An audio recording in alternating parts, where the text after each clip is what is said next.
माजी आमदार त्यांच्या अधिकृत पेजवरून जे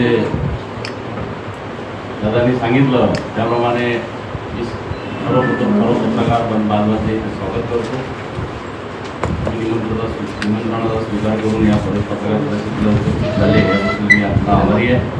आपल्या माझ्यावर जे तत्कालीन आमदार त्यांच्या अधिकृत पेजवरून त्यांच्या कार्यकर्त्याच्या माध्यमातून त्यांच्या चेलेचपाट्याच्या माध्यमातून आधारे माझ्या असं निदर्शनास आलं की हा निधी तत्कालीन आमदार त्यांच्या लेटर पॅडवरच यांनी स्वतःच्या तिच्यावरून अजितदादा अर्थमंत्री अथवा नियोजन मंत्री यांना देण्यास विनंती केली आणि त्यांनी तशा प्रकारची विनंती मान्य करून ते काम बदल अचलपूर परतवाडाच्या नगर परिषदेतील कामं जे होती 9 कोटी 20 लाख रुपयाची ती कामे भोसरी नगर परिषद आणि वरुण नगर परिषदमध्ये स्वतःच्या लेटर पॅडवरती केली.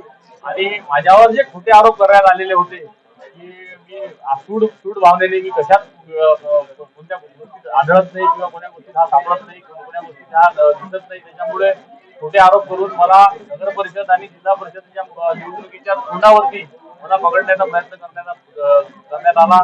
त्याच्यामुळं मी ठरवलं की आपल्या माध्यमातून इलेक्ट्रॉनिक मीडियाच्या माध्यमातून मी या गोष्टीचा पूर्ण उहापोह केला पाहिजे आणि सगळं खरं चित्र खऱ्या जनतेसमोर हे मी आणलं पाहिजे. गेल्या 20 वर्षापासून बच्चू कडूंना 20 वर्षापासून त्यांनी जे प्रेम दिलं, त्यांना जे नेता बनवलं, त्यांना जे आमदार केलं आणि त्यांची जी आताची जी वाटचाल आहे किंवा आताची जी सध्याची परिस्थिती आर्थिक परिस्थिती त्याला जबाबदार जनताच आहे. आणि सगळ्या गोष्टी त्यांना जे प्रतिष्ठा मिळाली ती जनतेमुळे मिळाली. त्या जनतेच्या पाठीत खंजीर खुपसून फक्त पाडल्यामुळं त्यांना त्यांचे पांग त्यांचे जे त्याचे उपकार अशा प्रकारे बच्चू कडूंनी फेडण्याचा प्रयत्न करून या मतदारसंघाचा निधी हा मोठी मतदारसंघात देण्याचं पाप त्यांनी केलेलं आहे. खऱ्या अर्थानं जनता यापुढेही त्यांना माफ करणार नाही. आणि माझ्यावर खोटे आरोप करून त्यांनी जे माझ्यावर निशाणा साधण्याचा प्रयत्न केला हे त्यांच्याच तोंडावरती उलट फिरलेलं असल्यामुळे जनता हे तिच्या माध्यमातून जनतेला कळलं पाहिजे. याच्यासाठी मी पत्रकार आता मी आमदार झालो हे सगळं उघडं पडत आहे आणि 20 वर्षात काय काय केलं हे जनतेला कळलं पाहिजे. कागदोपत्री काय कुठे घुसलं बघ कोणी. आता माझ्यावर आरोप झाले किंवा माझ्यावरती पेपरमध्ये या गोष्टी करण्याचा प्रयत्न केला त्यांच्या चेलेच्या पाट्यांनी. त्याच्यामुळं ते मी एक सक्षम होतो म्हणून ते आमचे सगळे पदाधिकारी सक्षम असल्यामुळं ते उघडकीस झालं. 20 वर्षात काय केलं असेल हे कळलं पाहिजे कोणाला.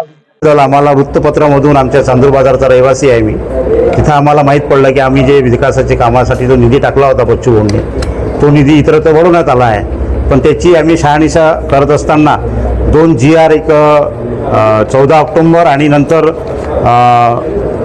15 ऑगस्ट 25 हे 2 शासन निर्णय माझ्या हाती लागले. आणि त्यानंतर ही चर्चा आम्ही बरेचशा वृत्तपत्रात वगैरे पाहिली. त्याच्यानंतर आज